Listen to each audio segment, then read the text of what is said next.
So in thinking about, resiliency and psychological resiliency, and I'm sure many folks over the past few presentations have been talking about different definitions, and I think that's one of the things that we've revisited on occasion is what's our working definition of resiliency? What's our construct of resiliency, especially as we support research efforts to understand threats to resiliency and ways to augment resiliency.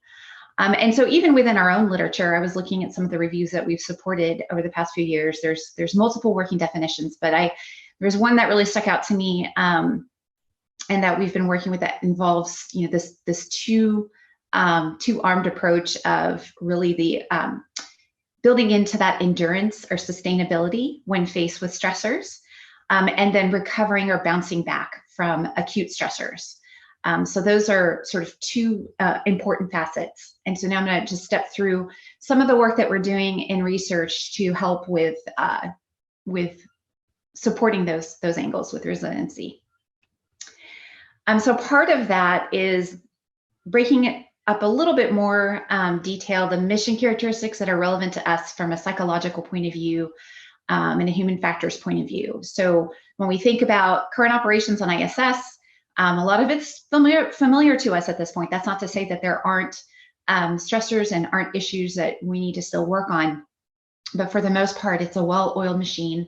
We understand how to support missions of that duration and of that distance.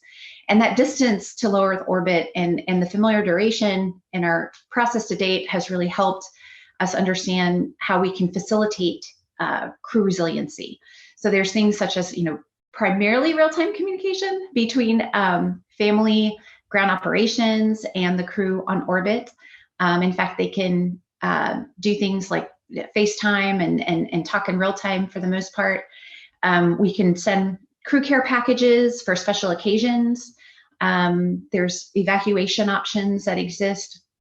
Windows for Earth viewing, which is this very special and meaningful activity to the crew, large volume and private quarters. Now we are seeing some new issues that are kind of arising. So there's physiological issues that come up occasionally. And we're also from a psychological health point of view, we're now entering an era of mixed crews between commercial flyers and NASA astronauts sort of working together on ISS, and kind of the potential team implications that are there from both a positive and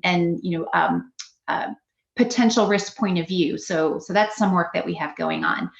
But a lot of what we're doing now is thinking about those near-term Artemis missions and sort of how those risks are going to play out, or those stressors will play out in this new type of mission. So we anticipate, again, these are going to be, at least in the near term, very compressed timeline-wise. That means high tempo, a lot of shifting schedules, overnight work. Recently coming to learn that there will be a potential loss of communication and a comm delay that exists. And it's within this threshold that we don't know much about, 6 to 14 seconds of comm delay with the ground. How impactful will that be? How frustrating could that be for the crew trying to work in conjunction with mission control or with their loved ones back home? Limited resupply, small volume. You see here there's multiple factors associated with those types of missions. And then of course, when we talk about sort of those long duration exploration missions, particularly extended Artemis missions and Mars, now we're talking really about unprecedented exposures of hazards, the duration, the distance, the galactic space radiation, which we see in rodent literature can affect the central nervous system and other aspects of human health. No resupply options, no options for evacuation, Earth out of view, and so just the dependency on virtual windows to look at what's going on back home. Very limited food and exercise options, and then of course a whole other day-night schedule that is on the Mars surface. They have a 24-hour, Mars will offer a 24-hour and 39-minute day, which could pose some risks. And then the duration of the distance will really force this highly autonomous crew to function together with less dependency on the ground. And so that's a whole new way of doing missions for us.